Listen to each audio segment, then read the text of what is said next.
Hi everyone, welcome back to my other mini blog. তো তোমরা সবাই কেমন আছো? আশা করি তোমরা অনেক বেশি ভালো আছো, আর আমিও কিন্তু অনেক ভালো আছি। তো দেখো, অনেকদিনই কোথাও যাওয়া হয় না, তাই আজ চলে এসেছিলাম হাবড়া। তো মেনলি হাবড়াতে এসে আমরা কি কি করেছি সেটাই তোমাদেরকে আজকে বলবো। ফুচকাটা কিন্তু অনেক টেস্টি ছিল। তোমরা যারা হাবড়াতে থাকো তারা হসপিটালের গেটের পাশে যে ফুচকার দোকানটা, সেই দোকান থেকে একবার অন্তত ফুচকা খেয়ে দেখো, অনেক ভালো লাগবে। তার পাশেই ছিল একটা ঘুগনির দোকান, যেটা ছিল হসপিটাল রোডের ঠিক ফার্স্টেই। তোমরা একটা জিনিস সবাই জানো যে স্টেশনের সমস্ত দোকান উঠিয়ে দিয়েছে, এর জন্য খাবারের দোকানগুলো এদিক ওদিক কোথাওই বসেছে। তো দেখো, এক কথায় আমাদের হাবড়া স্টেশন ফাস্টফুডের জন্য বিখ্যাত, এটা তো আমি বলবোই।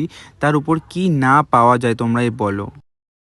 তুমি যা চাইবে ওই স্টেশনের উপরেই কিন্তু পেয়ে যাবে, কিন্তু এখনের দুর্ভাগ্যবশত এখন দোকানগুলো সব উঠিয়ে দিয়েছে, যার জন্য এখন কিন্তু আর পাবে না।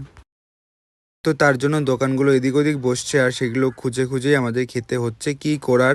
তারপরে চলে এসেছিলাম আমি আর অরিজিৎ জুতো নেওয়ার জন্য। ও একটা জুতো নিয়েছে আর আমি দেখো এই স্লিপারটা নিয়েছি, কেমন হয়েছে। আর ওই দিন কিন্তু প্রচণ্ড বৃষ্টি হচ্ছিল, তো তার জন্য আমরা বেশিক্ষণ থাকিনি, খাবার দাবার খেয়ে বাড়ির উদ্দেশ্যে বেরিয়ে যাই। তো বন্ধুরা, ভিডিওটি এখানেই শেষ করছি, দেখা হবে আবার অন্য কোনো ভিডিওর সঙ্গে।